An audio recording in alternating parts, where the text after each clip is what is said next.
In this video, I want to cover 5 mistakes that artists make when sending out their music to be heard. My name's Chris, also known as the Artist Manifest.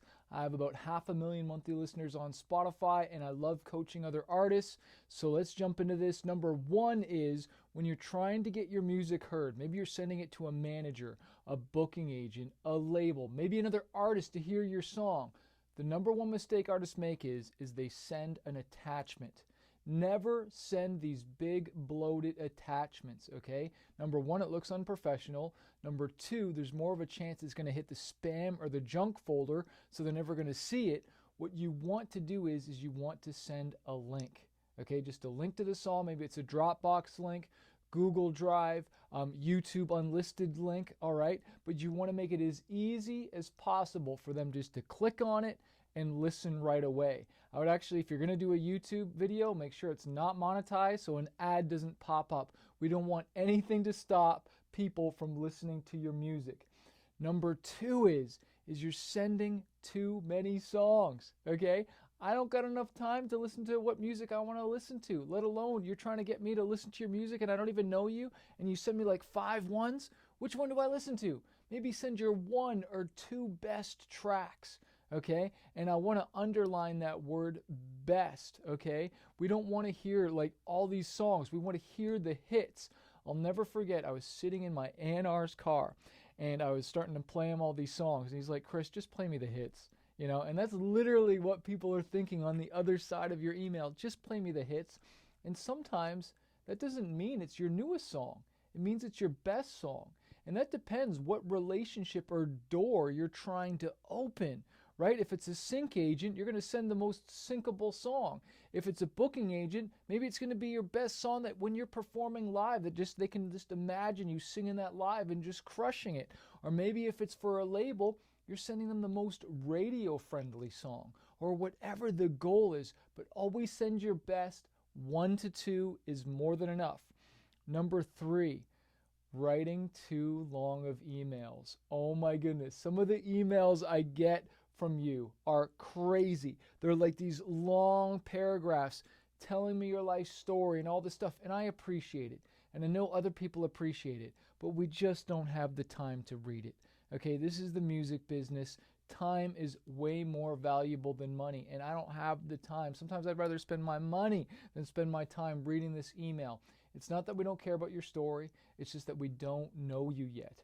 I don't know you yet. I'll get to know it. I'll get to learn your story or whatnot, but you want to keep that email short and sweet and to the point.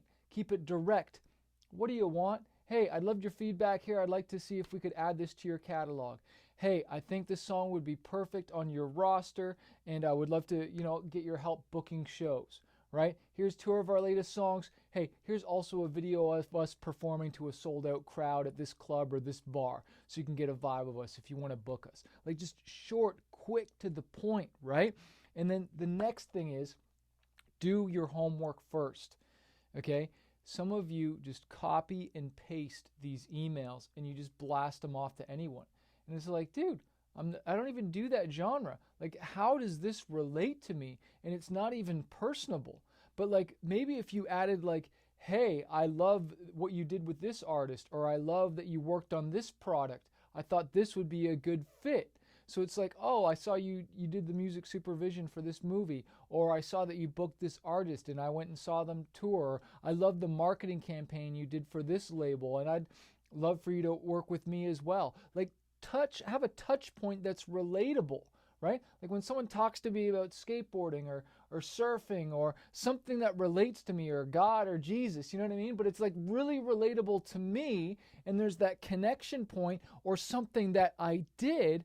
I'm way more now relatable, right? Because a lot of like artists, they go for the jugular, and this is just in business. We want to find that relation, that thing that connects us that we can talk about, right? I heard my pastor say one time when he was dating his girlfriend, who's now his wife, she went home to watch this movie with her mom that night, some Hallmark movie, and he doesn't normally watch Hallmark movies, but he went home and watched that Hallmark movie, so the next day on their date, they would have something to talk about. They'd have something to relate to. And this industry and just business is relationships. When we can find that common ground, Okay. The last one is, which is so valuable and so many artists miss this, is they don't follow up. Maybe you've heard me talk about this in some of my books. The fortune is in the follow-ups. Sending one email isn't enough, my friend. Sending two, you're still in the amateur world. Number three, okay, now I can tell you're serious. You start sending 4 or 5 or maybe 6 over like a month and a half, 2 months, and you're really following up, and you're emailing me, and you're hitting me up on LinkedIn, and you're over here, you're on Facebook, Instagram, you're commenting. I just keep seeing this girl's name or this guy's name keep popping up. Wow. Maybe they're actually serious about this music business, right? Did you see that interview I did with Jason from Submit Hub, where they turned down most curators the first month because they're like, okay, wow, you hit 1,000 saves. Does that really mean you want to become a curator? And I'll never forget when I emailed one of my coaches that coached me in the music business the first time. I'd emailed him for months or for years. I don't know, not years. It was like 6 months. It was a long time. And he finally responded. And I was just like, oh my gosh. And then when we finally actually had a conversation, I remember when he finally agreed to work with me, he's like, I got all your emails, man. I just wanted to see if you were really legit. I wanted to see if you were actually serious. Like, how bad do you really want this thing? And this is what I say to some artists that want to go to radio, and you got to be very careful if you're going to radio, but this is just anything, is that if you're going to do one song, you better be willing to do 3. And I mean, budget that. You got to be able to stomach that. You got to be willing to do 3, 4 playlist campaigns or ads and just really commit to this thing. And you got to follow up and stay in the game and follow up again and again and again. If there's one book I can recommend, it is my book, Playlist Profits. Get it on Amazon or get the digital book, but this teaches you how to build and monetize a playlist, how to get paid from streams, from royalties, become a curator. It's probably one of the best books I've written. I use all the strategies in here to promote my music. It's how we hit that 130 million streams behind us. It's actually 250,000. I got to order that new plaque soon from that reputable company. But keep taking action. Don't give up, and I hope this video has helped.